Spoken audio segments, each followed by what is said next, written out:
नमस्कार दोस्तों हड्डी अगर टूट जाए और साथ में बड़ा घाव हो, जैसा कि आप इस फोटो में देख सकते हैं, तो पस पड़ने का खतरा ज़्यादा होता है, क्योंकि आसपास जो है सड़क या जहाँ भी आप चल रहे हैं, जहाँ चोट लगी है, वहाँ पे आसपास के कीटाणु जो है घाव के अंदर घुस जाते हैं और हड्डी तक पहुँच जाते हैं। एक बार हड्डी में इन्फेक्शन पहुँच गया तो उसको निकालना, मान के चलिए, बिल्कुल ना के बराबर है। क्योंकि जो है हड्डी तक खून का बहाव अच्छे से नहीं जाता और कीटाणु अंदर ही अंदर छुपा रहता है। कभी कभी ठीक हो जाता है और जैसे ही आपके शरीर की इम्यूनिटी कम हो, यानी आपके शरीर के इन्फेक्शन से लड़ने की ताकत कम हो, तब वो दोबारा से बढ़ जाता है, यानी कीटाणु रीएक्टिवेट हो जाता है।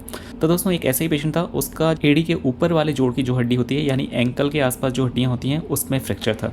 तो दोस्तों ऑपरेशन तो मरीज़ ने करा लिया और फ्रैक्चर भी ठीक ठाक सा ही फिक्स हो गया, लेकिन डॉक्टर ने पेशेंट को रेफ़र कर दिया किसी और जगह पे दिखाने के लिए। क्यों? उसका कारण ये है, ये देखिए दोस्तों, घाव की स्थिति ये थी, उसमें से पस पड़ रहा था और देखेंगे आजू बाजू की जो चमड़ी है वो कितनी ख़राब हो गई है। तो दोस्तों इसमें पस पड़ने के बाद जो है दिक्कत ये आई कि पेशेंट को बहुत ही हाई लेवल की एंटीबायोटिक शुरू करी गई। वो एंटीबायोटिक से खर्चा भी बहुत ज़्यादा हो रहा था और कुछ फ़ायदा भी नहीं हो रहा था। तो दोस्तों फ़ायदा इसलिए नहीं हो रहा था, मैंने आपको बताया कि हड्डी के आसपास खून का दौरा कम होता है और वहाँ तक एंटीबायोटिक को सही से पहुँचाना ही बड़ी दिक्कत है।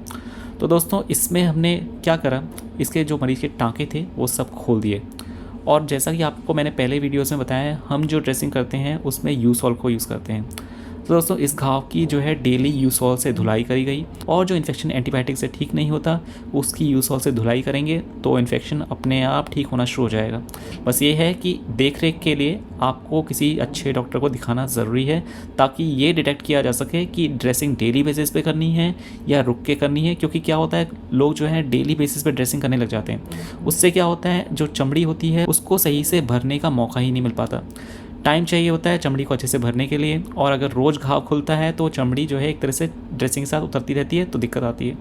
तो इसलिए जो है इस पेशेंट को हमने डेली धुलाई करी, और देखिए धुलाई करने के बाद जो है क्या स्थिति आई। धुलाई करने के बाद जो है अंदर इन्फेक्शन तो सेटल हो गया, और आप ये देखेंगे जो ये लाल लाल सा टिश्यू दिख रहा है, ये नया टिश्यू है। ये टिश्यू हेल्दी टिश्यू होता है और हीलिंग में हेल्प करता है। अब ये टिश्यू आने के बाद जो है हमने चमड़ी को क्लोज़ कर दिया। देखिए क्लोज़ करने के बाद कुछ ऐसा दिखने लगा।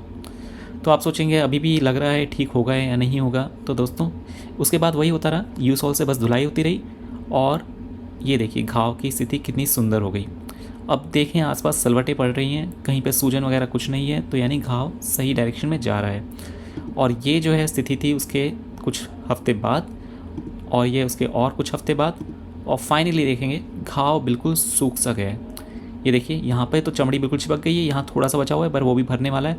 तो आप कह नहीं सकते कि ये वाला जो घाव है और ये वाला घाव जो है वो सेम पेशेंट के हैं, क्योंकि इम्प्रूवमेंट इतनी हुई है जो कोई सोच नहीं सकता।